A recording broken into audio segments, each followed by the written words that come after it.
नमस्कार मंडळी. भूतांच्या गोष्टी ऐकायच्या आहेत का? मग चला माझ्यासोबत. कुठे? भूतांच्या जगात. इतर यूट्यूब चॅनेलसाठी सूचना. आपल्या भूतांच्या जगात या चॅनेलवर प्रकाशित होणाऱ्या सत्य अनुभवांचे कॉपीराईट चॅनेलकडे असून कोणत्याही हिंदी अथवा मराठी चॅनलने विना परवानगी येथील सत्य अनुभव त्यांच्या चॅनेलवर प्रकाशित करू नये. आपण आज जो सत्य अनुभव ऐकणार आहोत तो आपल्याला जत्रेत आकाशपाळणा लावणाऱ्या एका कुटुंबाने सांगितला आहे.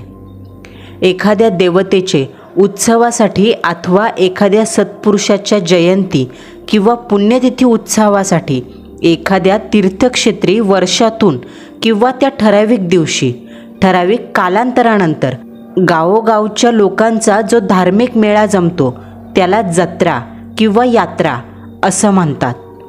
यात्रा हे नाव जरी ऐकलं तरी डोळ्यासमोर दृश्य येतं.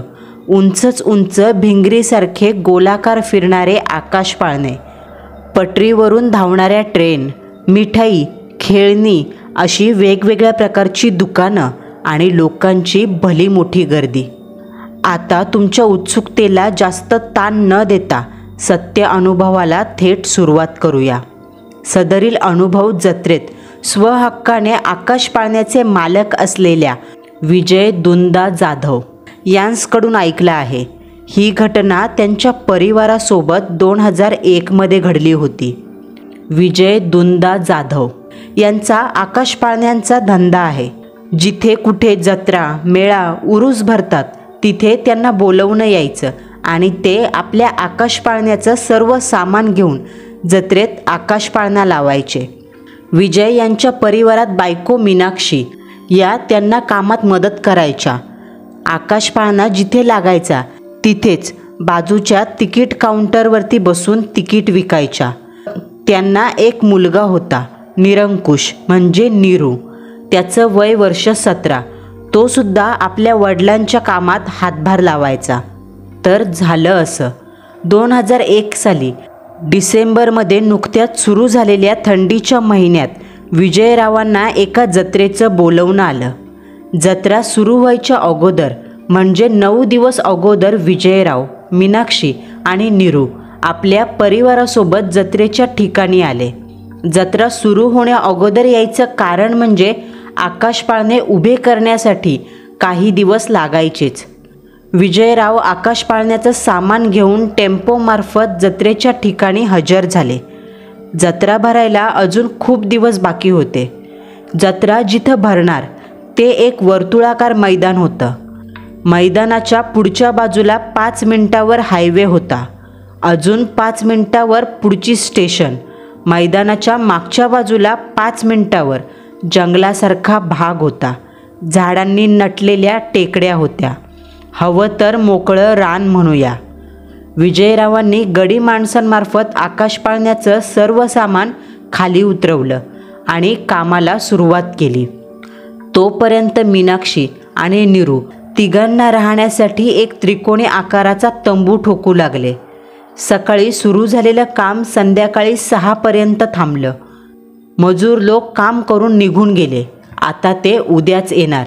मीनाक्षीने सोबत आणलेल्या गॅस स्टोव्हवर जेवण बनवलं. जेवण भांडी वगैरे आटपून जाधव कुटुंबाची तंबूत जाऊन झोपण्याची तयारी सुरू झाली. थंडीचा महिना असल्याने गारठा चांगलाच वाढला.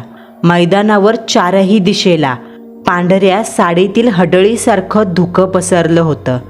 रात्री 1:30 वाजायच्या सुमारास विजयरावांना झोपेतून जाग आली. त्यांना लघुशंकेला जायचं होतं.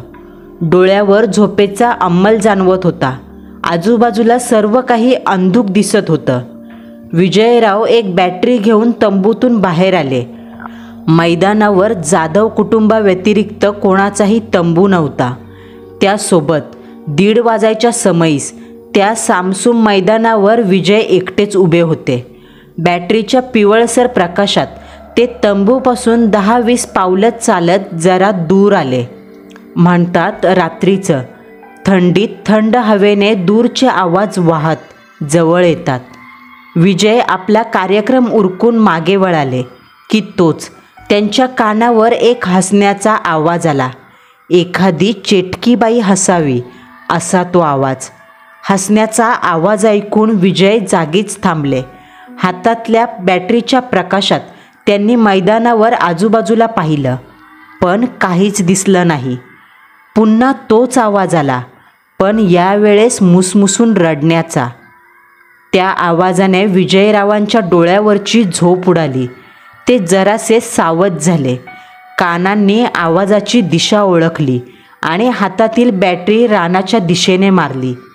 बॅटरीचा पिवळसर प्रकाश वेगानं धावत त्या रानातल्या झाडांवर पडला आणि त्या प्रकाशात विजयला फिक्कट राखाडी रंगाची नऊवारी, छातीवर गडद काळसर पोलकं, डोक्यावरचे पांढरे केस पाठीमागे सोडलेले अशी एक जख्ख म्हातारी पाठमोरीत चालत रानात घुसताना दिसली.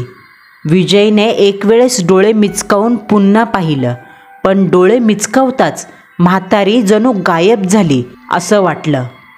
असेल इथलीच कोणीतरी, विजय स्वतःशीच म्हणाले आणि पुन्हा तंबूत निघून गेले. दुसऱ्या दिवशी जत्रेच्या मैदानावर आता बऱ्यापैकी नवी लोकं आली.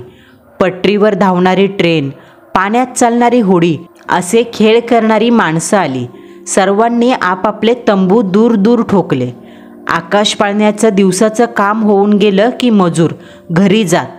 तोपर्यंत मीनाक्षी जेवण बनवायच्या. 9:30 वाजेपर्यंत जेवण, भांडी वगैरे घासून झालं का 10:15 वाजेपर्यंत जाधव कुटुंब अंथरूण टाकून झोपी जात. दुसऱ्या दिवशीसुद्धा वेळेवरच जाधव कुटुंब झोपलं. मध्यरात्री 3 वाजता नीरूला जाग आली. साहजिक आहे, थंडीच्या महिन्यात रात्रीची लघवीसाठी जाग येणारच. नीरू अंथरुणातून उठला. बाजूला ठेवलेली बॅटरी घेऊन तंबूतून बाहेर आला. त्याने त्याच्या आईला किंवा बाबांना उठवलं नाही किंवा मी कुठे चाललोय हेही सांगितलं नाही. आपण आता मोठे झालोत असा त्याचा समज. नीरूने आजूबाजूला पाहिलं. मैदानावर त्याच्यासारखीच जत्रेत व्यवसाय करण्यासाठी आलेली माणसं तंबू ठोकून राहिलेली दिसत होती. अंधारात त्या तंबूंना एका मृत प्रेतांचं घर असलेल्या कबरीसारखं स्वरूप आलं होतं. त्या तंबूच्या अवतीभोवती सफेद रंगाचं धुकं वाहत होतं. नीरूने आपले कर्म आटोपले. तोच त्याच्या कानावर एक हाक आली, ओय. आवाज इतका स्पष्ट होता का नीरू जागेवरच थांबला. बॅटरी जागेवरून 4ही दिशेंना मारली. पिवळ्या बॅटरीचा प्रकाश अंधाराला कापत दूर गेला. ओय ओय.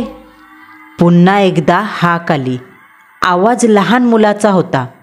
कोण आहे? नीरूने बॅटरी बाजूला मारत विचारलं. ओय. तिसऱ्यांदा हाक आली. ती थेट मागून. आवाज बरोबर पाठीमागून आला होता.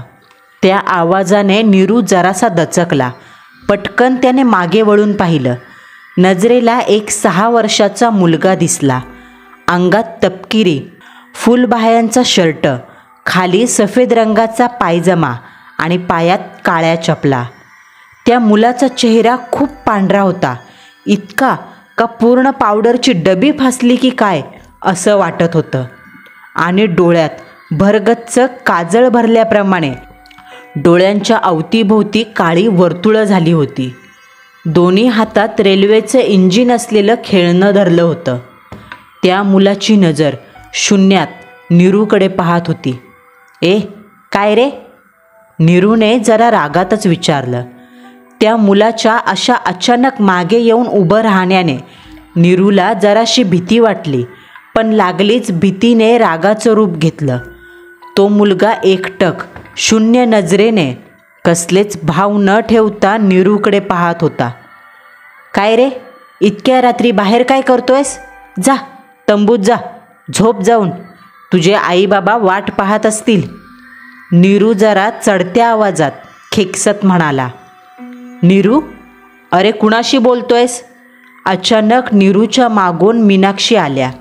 नीरूने एक क्षणासाठी मागे वळून पाहिलं. हा काय, हा पोरगा आहे असं म्हणत नीरूने समोर पाहिलं तर त्याचे डोळे विस्फारले, तोंड मोठं झालं, कारण समोर फक्त बॅटरीचा प्रकाश आणि त्यात फिरणारं पांढरं धुकं दिसलं. तो मुलगा इतक्यात कुठे, कस काय गेला? कळायला काही मार्गच उरला नाही. अगं आई, हा पोरगा कुठे गेला? इथं होता आत्ता, नीरूने विश्वासाने सांगितलं. नीरू, इथं कोणी नाही, जास्त विचार करू नको, असेल इथलाच कोणाचा तरी पोरगा. चल, टाईम झालाय, झोप चल, आणि एकट्याने बाहेर जाऊ नकोस. बाहेर जायचं असेल तर उठवत जा कोणाला तरी. असं म्हणत नीरूच्या हाताला धरत मीनाक्षी त्याला तंबूच्या दिशेने घेऊन गेल्या. अशात 4-5 दिवस निघून गेले. या दिवसांमध्ये काही विचित्र घटना घडली नाही. कामाच्या व्यापात विजय आणि नीरू, ती म्हातारी आणि तो मुलगा, या दोघांबद्दल विसरून गेले. अशात 8व्या दिवशी संध्याकाळ झाली. मीनाक्षी जेवण बनवत होत्या. तेवढ्यात मीनाक्षीच्या लक्षात आलं का पाणी संपलंय. मीनाक्षीने विजयरावांना याबद्दल सांगितलं. त्यावर ते म्हणाले, बघतो काहीतरी. नीरू तंबूबाहेर उभा होता. त्याने आईवडिलांचं बोलणं ऐकलं. ओय. अचानक नीरूच्या कानावर तीच हाक आली. नीरूने आवाजाच्या दिशेने पाहिलं. समोर तोच मुलगा उभा, ज्याला नीरूने मध्यरात्री पाहिलं होतं. अंगात तोच तपकिरी रंगाचा फुलबाह्यांचा शर्ट, खाली सफेद रंगाचा पायजमा आणि काळ्या चपला. तसाच पूर्ण पावडरची डबी फासलेला पांढरा चेहरा. डोळ्यातील खोल बुबळांची नजर शून्य भावनेने नीरूकडे पाहत होती. काय रे, काय आहे? नीरूने त्या मुलाला विचारलं. नीरूच्या वाक्यासरशी त्या मुलाने हळूच आपला हात वर उचलला आणि रानाच्या दिशेने करत म्हटला, पाणी. त्या मुलाच्या तोंडून फक्त इतकंच निघालं. तिकडं पाणी आहे का? नीरूने त्या मुलाला प्रश्न केला. नीरूकडे शून्यात पाहणाऱ्या त्या मुलाने यावेळेस फक्त होकारार्थी मान हलवली आणि पाठमोरा वळून मंद गतीने पुढे चालू लागला. इकडे नीरू तंबूत परत आला आणि आईवडिलांना पाण्याबद्दल सांगितलं. मग विजय आणि नीरू प्लॅस्टिकचे 2 डबे घेऊन रानात पाणी आणायला निघाले. सोबत विजयरावांनी प्रकाशाकरता एक बॅटरी आणि नोकियाचा फोन घेतला. 5 मिनिटं चालून झाल्यावर त्या दोघांनी मैदान पार केलं. आता रानाची सीमा सुरू झाली. आजूबाजूला मोठमोठी झाडं दिसत होती. काळोखात त्या झाडांना भयंकर असं राक्षसी रूप आलं होतं. दोघेही रानातल्या पायवाटेने चालत पुढे जाऊ लागले. आजूबाजूहून रातकिड्यांची किरकिर कानांना ऐकू येत होती. अंधारात वाट दाखवण्याकरता विजयरावांनी बॅटरी सोबत घेतली. बॅटरीच्या पिवळ्या धम्मक उजेडात वाट दिसत होती. अशात बापलेक गप्पा मारत पुढे निघाले. गप्पा मारता मारता विजयने नीरूला सांगितलं, पहिल्या दिवशी त्याला एक म्हातारी या रानात पाठमोरी चालताना दिसली. नक्कीच ती म्हातारी आणि तिचा परिवार इथेच कुठेतरी राहत असणार व इथेच कुठेतरी पाण्याचा साठाही असेल. हे बोलता बोलता विजय आणि नीरू दोघांनाही चालून फार वेळ झाला. पाण्याचं चिन्ह मात्र अद्याप कुठे दिसेना. नाही कोणती मानव वस्ती दिसेना. नीरू आणि विजय दोघांच्याही नजरेला पाणी नाही, पण झाडाच्या ढोलीत बसलेली काळ्याशार आकाराची भेदक वटारलेल्या पिवळ्या धम्मक डोळ्यांची 2 घुबडं मात्र दिसली. मध्येच जरा डोक्यावरून काळ्या रंगाची वटवाघुळं ची ची असा आवाज काढत उडून जात होती, ज्या आवाजाने अंगावर काटा उभा राहायचा. 10 मिनिटं अजून चालल्यावर शेवटी विजय आणि नीरू यांना एक ओढा दिसला. ओढा तसा आटलेला होता, परंतु काही ठिकाणी जमिनीत खड्डे खणले होते, ज्या डबक्यांमध्ये पाणी साचलं होतं. विजयराव आणि नीरू दोघेही डबक्याजवळ आले. सोबत आणलेल्या प्लॅस्टिकच्या डब्यात पाणी भरलं. पाणी भरून झाल्यावर विजयरावांनी फोन काढून वेळ पाहिली. संध्याकाळचे 7:30 वाजले होते आणि फोनमधल्या सिमला फुल रेंज होती. चल निघूयात, विजय फोन खिशात ठेवत म्हणाले. दोघांनी प्लॅस्टिकचे डबे खांद्यावर घेतले आणि परतीची वाट धरली. पुढे विजय आणि मागे नीरू असे चालत होते. आजूबाजूला धुक्यांची भिंत होती. धुक्यांचे पुंजके अमानवीय शक्तीच्या हुकुमाखाली फिरत असल्याचा भास होत होता. चालता चालता नीरूला जाणवलं, कोणीतरी आपल्या पाठीमागून चोरासारखं लपतछपत आपला पाठलाग करतंय. नीरू त्या जाणीवेने जागीच थांबला. दोन्ही डोळे डावीकडून उजवीकडे फिरवत त्याने मागे वळून पाहिलं, परंतु मागे काळ्या अंधाराशिवाय कोणीच नव्हतं. नीरू पुन्हा वडिलांच्या मागे चालू लागला. जरा दूर आल्यावर पुन्हा तोच भास झाला, कोणीतरी मागून येतंय. परंतु मागे पाहिल्यावर मात्र नजरेला काहीच दिसत नव्हतं. नीरू पुन्हा चालू लागला. काही वेळाने मागून अक्षरशः पावलांचा धप धप असा आवाज कानांना ऐकू आला. नीरूला आता कळून चुकलं, नक्कीच मागे कोणीतरी आहे. पटकन नीरूने विजयला आवाज दिला, बाबा आपल्या मागून कोणीतरी येतंय. यावेळेस नीरू आणि विजय दोघांनी एकाच वेळेस मागे वळून पाहिलं. विजयने हातातील बॅटरी सगळीकडे मारली. त्या पिवळसर उजेडात सोनेरी रंगाचं गवत आणि रिकामी पाऊल वाट या व्यतिरिक्त काहीही नव्हतं. विजयने नीरूला तुला भास झालाय असं म्हटलं आणि दोघेही पुन्हा वाट चालू लागले. काही वेळा अगोदर ही दोघं अर्ध्या तासाच्या आत ओढ्यापर्यंत पोहोचली होती, पण आता अर्धा तास केव्हाच होऊन गेला होता. मग अजूनही दोघेजण जत्रेच्या मैदानावर तंबूपाशी का नाही पोचली? अचानक विजय आणि नीरू दोघांच्या पाऊल वाटेत समोरून एक दुधाळ रंगाची गाय धावत आली, जिच्या दुधाळ अंगावर काळ्या रंगाचे डाग होते, डोक्यावर धारदार शिंगे. ती गाय साधारण 6 फूट उंच आणि रुंदीने 5 फूट लांब असावी. गाय कमी आणि एखादा मोठा वळू जास्त वाटायचा. विजय आणि नीरू दोघांनी प्रसंगावधान बाळगत झटकन त्या गायीच्या वाटेतून बाजूला झाले. ती गाय आली तशी समोरून मागे निघून गेली आणि अंधारात कुठेतरी हरवली. नीरू ठीक आहेस ना? विजयने विचारलं. नीरूने फक्त मानेनेच होकार दिला. बाबा एवढी मोठी गाय मी आजपर्यंत पाहिली नाही, कोणाची असेल? नीरूने अविश्वसनीय स्वरात विचारलं. विजयसुद्धा हक्काबक्का झाले. त्यांनीसुद्धा इतकी मोठी आणि विलक्षण गाय कधीही पाहिली नव्हती. पण त्या गायीबद्दल ते काहीच म्हणाले नाही. फक्त नीरूला इतकंच सांगितलं, लवकर चल, टाईम झालाय. विजयरावांच्या स्वरात भीतीची छटा उमटली. आवाज जरासा बसल्यासारखा झाला. दोघांनाही चालून आता अर्ध्या तासापेक्षा जास्त वेळ झाला. त्यांनी सोबत आणलेल्या नोकियाच्या फोनमध्ये त्यावेळेला वेळ पाहिली. 8:45 झाले होते आणि फोनच्या सिमला नेटवर्क नव्हतं. काही वेळा अगोदर नेटवर्क मिळत होतं. 4ही कांड्या फुल दिसत होत्या. मग अचानक नेटवर्क जाणं कसं शक्य आहे?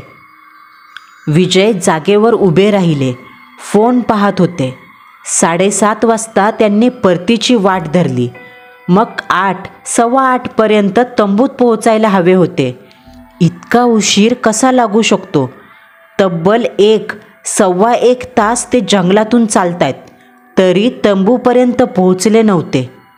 तोच अचानक धप धप असा आवाज करत, हंबरत एक विलक्षण घोगऱ्या आवाजात हंबरडा फोडत मगाशीच ती सफेद रंगाची गाय वेगानं समोरून धावत आली. अचानक समोरून धावत आलेल्या या गायीची कल्पना दोघाही बापलेकांना नव्हती, ज्यामुळे ते भयंकर घाबरले. दोघांच्याही खांद्यावरून पाण्याने भरलेले डबे खाली पडले. धप धप असा आवाज झाला आणि सर्व पाणी जमिनीवर सांडलं. समोरून आलेली ती गाय पुन्हा आली तशी अंधारात गायब झाली. बाबा, ठीक आहात ना? आणि असे मध्ये का थांबला होतात? नीरूने प्रश्न केला. त्यावर विजय घाबरत म्हणाले, काहीही ठीक नाहीये. काहीतरी भयंकर घडतंय आपल्यासोबत. म्हणजे? न समजून नीरूने विचारलं. नीरू, अरे आपल्यासोबत काहीतरी घडतंय. मला वाटतंय आपण चकव्यात फसलोय. अरे आपण अर्ध्या तासात तंबूवर पोहोचायला हवं होतं, पण तब्बल 1.25 तास उलटून गेलाय. आपण अजून पोहोचलो नाही. नक्कीच चकव्याने आपली वाट अडवली आहे. आपण फिरून फिरून तिथंच येतोय. नीरूला आपल्या वडिलांकडून ही माहिती ऐकून फार भीती वाटली. भीतीने काय करू आणि काय नको असं झालं. तोच अचानक अंधारातून खसखसत्या स्वरातून आसुरी मज्जाव करणारं हसू ऐकू आलं. त्या हसण्यासोबत आजूबाजूची झाडं फांद्यांसोबत हलू लागली. वारा सुटला.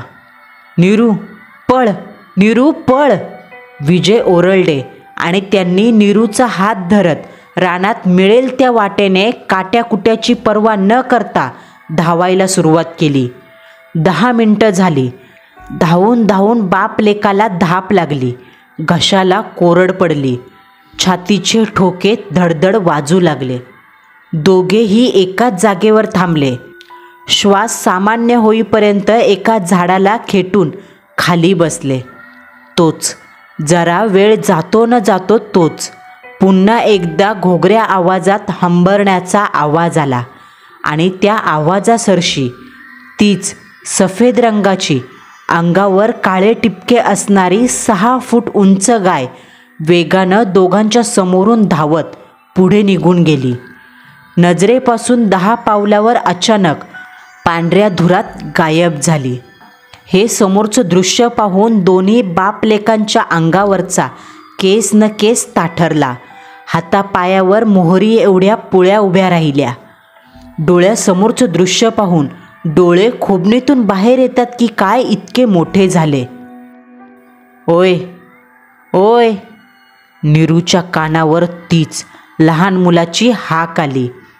नीरूने हळूच आवाजाच्या दिशेने खेटून बसलेल्या झाडावर मान मागे करत वर पाहिलं. तसा त्याच्या काळजाचा ठोका चुकला. झाडाच्या फांदीला वेताळासारखं उलटं लटकून ते लहान मुलाचं ध्यान झुलत होतं. दोन्ही पायांनी फांदीला विळखा घातला होता.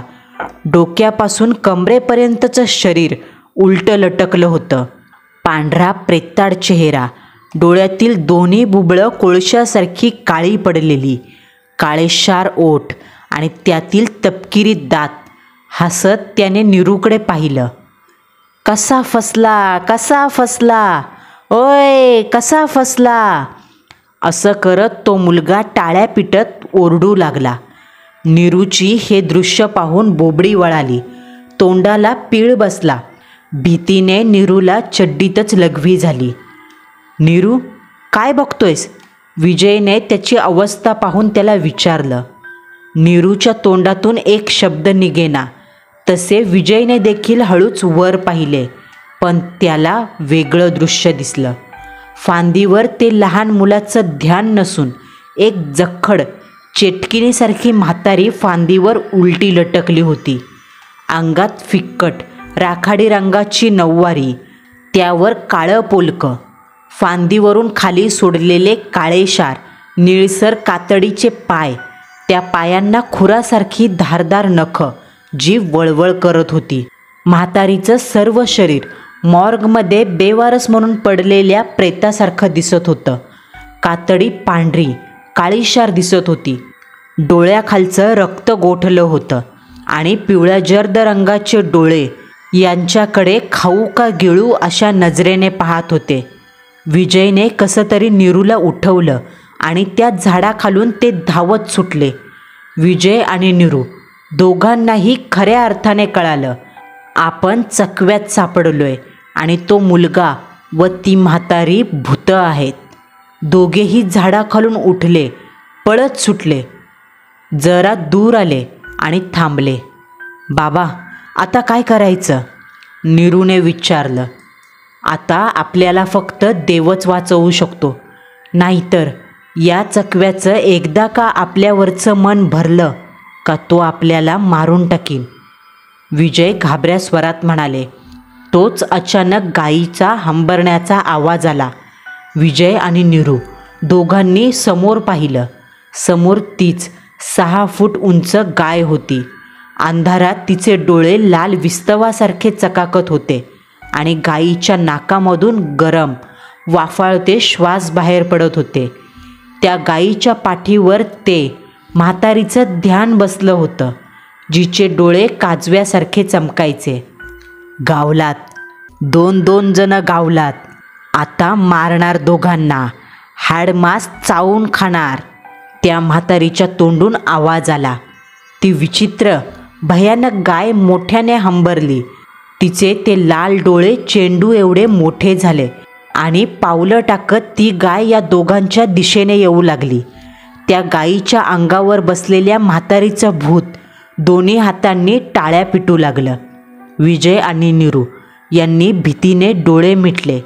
स्वतःचा भयंकर मृत्यू ते दोघेही पाहू शकत नव्हते. विजयरावांनी नीरूला घट्ट मिठी मारली. बंद डोळ्या आडून कानावर धप असा पावलांचा आवाज येतच होता. तोच अचानक एक तरुण त्या दोघांच्या समोर येऊन ठेपला. त्याच्या हातात एक काठी होती. काठीला लाल पिवळ्या रंगाचे दोरे बांधले होते. 4-5 घुंगरं अडकवली होती. त्याच घुंगरांचा आवाज विजय आणि नीरू दोघांच्या कानावर पडला. खाडकन दोघांनी डोळे उघडून समोर पाहिलं. समोर एक 5 फूट उंचीचा तर्णाबांड देहाचा तरुण उभा होता. त्या तरुणाचा देह जणू सोनेरी रंगाचा असल्याने अंधारातही चकाकत होता. डोक्यावर वाढलेले काळेशार केस खांद्यावरून पाठीवर आले होते. अंगात एक फक्त भगव्या रंगाचं धोतर सोडलं तर सर्व शरीर निर्वस्त्र होतं. त्या तरुणाच्या देहातून चंदनाचा सुवास येत होता. त्या विशाल 6 फूट उंच गायीच्या आणि म्हातारीच्या समोर तो तरुण निर्भीड निडर छातीने उभा होता. त्या तरुणाच्या येण्याने विजय आणि नीरू दोघांनाही सुरक्षेची भावना जाणवली. ते ध्यान तरुणाच्या येण्याने जागेवरच थांबलं. ती गाय डोकं नाही करत पाय जमिनीवर घासत गरम श्वास सोडत फुत्कारू लागली आणि मागे जात होती. ए राम्या, राम्या बाजू हो, तू इथं काय करतोयस? जा इथून. ते म्हातारीचं ध्यान बोलू लागलं. मी या दोघांना वाचवायला आलोय. माझ्यासाठी ते दोघे इथे आलेत. त्या तरुणाच्या तोंडून एक कडक आज्ञाधारक आवाज बाहेर पडला. आवाजात कमालीची जरब होती. आणि तुम्ही दोघे, तो तरुण मागे न वळता बोलू लागला. मी या म्हातारीला थांबवतो. तोपर्यंत दोघे इथून निघा. तुम्हाला शोधायला माणसं आली आहेत आणि काहीही झालं तरी मागे वळून पाहू नका. जा. त्या तरुणाच्या वाक्यावर विजयराव आणि नीरू दोघांनीही मागे न पाहता सरळ वाटेने धावायला सुरुवात केली. धावून धावून उरात आग पेटली. पण प्रश्न जीवाचा होता. धावता धावता मागून भयंकर असे ओरडण्याचे, रडण्याचे, हसण्याचे कितीतरी आवाज कानांना ऐकू येत होते. मध्येच धप धप असा आवाज कानावर यायचा, जणू ते ध्यान मागूनच येतंय. पण विजय आणि नीरू दोघांनी मागे वळून पाहिलं नाही. समजा मागे पाहिलं आणि ते अभद्र दिसलं तर? शेवटी 5-10 मिनटं धावून होताच त्यांना दुरून बॅटऱ्यांचा प्रकाश दिसू लागला. 5-6 माणसं हातात काठ्या घेऊन त्यांच्याकडेच येताना दिसली, जी सर्व माणसं विजय आणि नीरू यांना शोधायला आली होती. मीनाक्षीनेच मैदानावर नवीन आलेल्या तंबूतील बाकीच्या माणसांना यांना शोधण्याची विनंती केली होती. विजय आणि नीरू दोघेही माणसांसोबत जत्रेच्या मैदानात आले. आपल्या तंबूपाशी पोहोचले तसं त्यांना दिसलं. मीनाक्षी प्रभू श्रीराम यांच्या फोटोसमोर दिवा लावून रामरक्षा पठण करत बसल्यात आणि त्या फोटोत जो श्रीरामाचा चेहरा आहे तसाच, अगदी तसाच चेहरा त्यांना काही वेळ अगोदर वाचवणाऱ्या तरुणात दिसला होता. त्या तरुणाचा चेहरा हुबेहूब फोटोतल्या श्रीरामासारखा दिसत होता. मीनाक्षीबाईंनी आपला नवरा आणि मुलगा सुखरूप परतलेत हे पाहून श्रीरामांना मनोभावे हात जोडले. विजय आणि नीरू यांनी दोघांनी जंगलात घडलेला भयानक प्रसंग मीनाक्षी आणि आजूबाजूच्या उभ्या माणसांना जसाच्या तसा सांगितला.